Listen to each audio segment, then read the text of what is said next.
Baguio. And now Noel swings it over. Lanete fakes. Lanete wide open. And there's Sunday Salvacion. Misses the putback.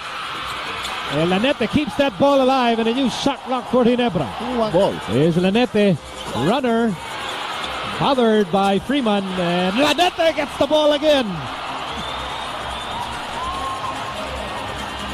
It is a Sunday special now. And who And gets the Lanete ball? again. That was a foul there finally by Ontiveros. Let me ask you. How many offensive rebounds? Oh, why are you worried about being small?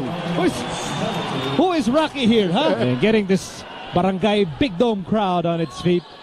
Earning this trip to the line. And makes the first. Yan ang kanyang team. Pag iba kalaban ng San Miguel. On for Intal. And here's Lanete. Yes, sir!